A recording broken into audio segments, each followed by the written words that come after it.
बिस्मिल्लाहिर्रहमानिर्रहीम, अस्सलाम वालेकुम। हम लीनियर रिग्रेशन का टॉपिक पढ़ रहे हैं और आज हम इसमें पढ़ेंगे कि लीनियर रिग्रेशन में लीनियर का क्या मतलब है। तो लीनियर रिग्रेशन बेसिकली जो है वो ऐसे फंक्शंस के लिए यूज होती है जिसमें लीनियर रिलेशनशिप, जहां पे भी आपके पास डेटा के अंदर लीनियर रिलेशनशिप होगी वहां पे लीनियर रिग्रेशन अप्लाई हो जाएगी, और जहां पे नॉन लीनियर रिलेशन होगी वहां पे लीनियर रिग्रेशन काम नहीं करेगी, वहां पे हम दूसरे मॉडल्स की तरफ चले जाएंगे। तो यहाँ पे लीनियर रिलेशनशिप क्या होती है, आज इसको हम डिफाइन करने की कोशिश करते हैं। लीनियर रिलेशनशिप डेटा के अंदर ये होती है कि अगर कोई इनपुट के अंदर चेंज आई है तो आउटपुट में भी प्रोपोर्शनल चेंज ही आएगी, यानी अगर इनपुट बढ़ रही है तो आपकी आउटपुट भी बढ़ती जाएगी, या अगर इनपुट बढ़ रही है तो आउटपुट भी उसी लिहाज से कम होती जाएगी, लेकिन जो चेंज होगा वो प्रोपोर्शनल ही होगा। एग्जाम्पल लेते हैं स्टडी आवर्स वर्सेस ग्रेड का, कि जितना ज्यादा आप पढ़ेंगे उतने आपके ग्रेड्स ऊपर जाएंगे। अगर आप 4 घंटे पढ़ते हैं तो आपका कुछ ग्रेड आएगा, अगर आप 5 घंटे पढ़ते हैं उससे बेहतर ग्रेड आ जाएगा, 6 घंटे पढ़ते हैं उससे बेहतर ग्रेड आ जाएगा। तो ये एक लीनियर रिलेशनशिप इसकी डेवलप हो जाएगी। ऐसा नहीं होगा कि आप 4 घंटे पढ़ते हैं तो आपका कुछ ग्रेड आया, 5 घंटे पढ़ने से उससे बेहतर ग्रेड आया, लेकिन 6 घंटे पढ़ने से उससे बुरा ग्रेड आएगा, और फिर 7 घंटे पढ़ने से उससे फिर बेहतर आ जाएगा। तो ये इस तरह की रिलेशनशिप नहीं हो। लीनियर रिलेशनशिप में जो भी आपकी रिलेशनशिप है वो प्रोपोर्शनल होगी और वो एक ही पैटर्न के साथ आएगी। वो डायरेक्टली प्रोपोर्शनल भी हो सकते हैं और वो इनवर्सली प्रोपोर्शनल भी हो सकते हैं। डायरेक्टली प्रोपोर्शनल का क्या मतलब है कि इनपुट बढ़ेगी तो आउटपुट भी प्रोपोर्शनली बढ़ जाएगी। इनवर्सली प्रोपोर्शनल का क्या मतलब है कि जब इनपुट बढ़ेगी तो आउटपुट कम होगी, इनपुट कम होगी तो आउटपुट बढ़ेगी। तो ये हम इसको लीनियर रिलेशनशिप कह देते हैं। अब इसकी एग्जांपल हम कैसे ले सकते हैं? For example temperature versus ice cream sales. जितना ज्यादा टेम्परेचर बढ़ेगा उतनी ज्यादा आइसक्रीम की सेल होती है। तो आइसक्रीम की जो कंपनीज होती हैं वो इसकी बुनियाद पे अपना लीनियर रिग्रेशन का मॉडल बना सकती हैं कि जैसे जैसे टेम्परेचर बढ़ता जाएगा वैसे वैसे आइसक्रीम की सेल भी बढ़ती जाएगी। तो जब टेम्परेचर 20 होगा तो आइसक्रीम की कुछ सेल होगी, 25 टेम्परेचर पे उससे ज्यादा सेल होगी, 30 टेम्परेचर पे उससे ज्यादा सेल होगी, 35 टेम्परेचर पे उससे ज्यादा सेल होगी। अब ये क्या है? ये एक लीनियर रिलेशनशिप को शो कर रहा है। इसी तरह मार्केटिंग के कंपनी है अगर, तो उसने मार्केटिंग पे जितना बजट लगाया उससे उसका सेल्स रेवेन्यू उतना ही ज्यादा बढ़ेगा। तो मार्केटिंग एक्सपेंडिचर को वो ज्यादा बढ़ाते जाएंगे तो उसका सेल्स रेवेन्यू भी बढ़ता जाएगा। तो ये हमारी लीनियर रिलेशनशिप की कुछ एग्जांपल्स कि यहाँ पे हमारे पास क्या हो रहा है कि जैसे जैसे इनपुट हमारे पास बढ़ रही है वैसे वैसे उसी प्रोपोर्शन के अंदर हमारी आउटपुट भी बढ़ रही है। तो लीनियर रिग्रेशन अप्लाई करने से पहले ये बड़ा जरूरी है कि हम अपने डेटा को स्टडी करें और देखें कि क्या डेटा की इनपुट और आउटपुट में क्या लीनियर रिलेशनशिप है या नहीं है।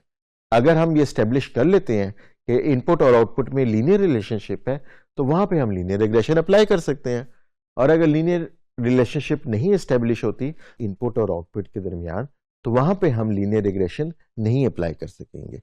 लेकिन डरने की बात नहीं है, वहां पे हमारे पास मशीन लर्निंग के मजीद एल्गोरिदम्स हैं जो हम उन सिनेरियोज में अप्लाई कर सकते हैं। तो लीनियर रिग्रेशन की हमने जो एग्जांपल देखी थी उसमें हमने देखा था कि y is equal to mx plus b होती है, जिसमें हमने देखा था x हमारी इनपुट है, m हमारी स्लोप है और b हमारा y इंटरसेप्ट है। अब ये तो एक इक्वेशन है जिसमें सिंगल वेरिएबल है हमारे पास इनपुट का। यूजुअली जब हम प्रैक्टिकल वर्ल्ड में जाते हैं, जब हम क्लाइंट का डेटा लेते हैं तो वहां पे हमारे पास मल्टीपल वेरिएबल्स होते हैं और हर वेरिएबल एक फीचर को जाहिर करता है। तो मल्टीपल फीचर्स होंगे, वहां पे हमारे पास उन हर फीचर का एक वेरिएबल हम बना देंगे। तो उसमें अब हमारी लीनियर रिग्रेशन की इक्वेशन इसकी क्या फॉर्म हो जाएगी? इसकी फॉर्म क्या होगी कि हम कहेंगे y is equal to b plus m1 x1 plus m2 x2 plus m3 x3 and so on. तो जितने हमारे वेरिएबल्स होंगे, जितने हमारे इनपुट फीचर्स होंगे, वो सब क्या होंगे? x1 x2 x3 x4 x5 होते जाएंगे और हर एक के साथ हम एक कांस्टेंट लगाते रहेंगे जिसको हम उसकी स्लोप कह सकते हैं। तो x1 के साथ m1 आ जाएगा, x2 के साथ m2 आ जाएगा, x3 के साथ m3 आ जाएगा। तो ये हम इनको बढ़ाते जाएंगे और y इंटरसेप्ट हमारा सेम ही रहेगा क्योंकि उसके साथ कोई वेरिएबल इनपुट नहीं है, वो सिंपल एक कांस्टेंट है, वो कांस्टेंट उसी जगह पे रहेगा। तो हमारी इनपुट के अंदर जितने मर्जी फीचर्स आ जाएं उन सब को हम वेरिएबल्स में कन्वर्ट करके हमारी जो लीनियर रिग्रेशन की इक्वेशन है उसको हम एक्सटेंड करते जाएंगे और ये मल्टीवेरिएट हमारी लीनियर रिग्रेशन हो जाएगी। और प्रैक्टिकल वर्ल्ड के अंदर हमेशा आपके पास मल्टीपल फीचर्स ही आते हैं इनपुट के अंदर। इसको आप कैसे देख सकते हैं? फॉर एग्जांपल आपने डेटा का अगर एक टेबल बना लिया, एक एक्सेल के टेबल बना लिया, तो उसके अंदर आपके जितने कॉलम्स होंगे वो सारे आपके क्या होंगे? वो सारे वेरिएबल्स हो जाएंगे। तो आप पहले कॉलम को x1, दूसरे को x2, तीसरे को x3, चौथे को x4 कह सकते हैं। और एक कॉलम आपका आउटपुट का होगा जिसको देख के आपकी मशीन ने लर्न करना है कि इन इनपुट्स के अगेंस्ट मैंने ये आउटपुट कैसे देनी है। तो आपके डेटा के अंदर जितने कॉलम्स होंगे उतने ही आपके पास वेरिएबल है इनपुट के अंदर, और उतने ही वेरिएबल की आपकी क्या बनेगी? लीनियर इक्वेशन की इक्वेशन बन जाएगी। तो वो इस इक्वेशन को हम एक्सटेंड कर सकते हैं जितने मर्जी वेरिएबल्स हो। हाँ, अगेन जैसे हमने पढ़ा कि आपका जो डेटा है इनपुट और आउटपुट का रिलेशनशिप वो लीनियर होना चाहिए।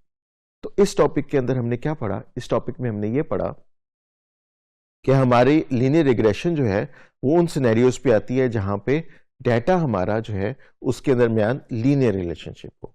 और लीनियर रिलेशनशिप जब हमारे पास होती है तब होती है जब हमारे पास इनपुट और आउटपुट जो है वो प्रोपोर्शनली एक दूसरे से रिलेटेड हो।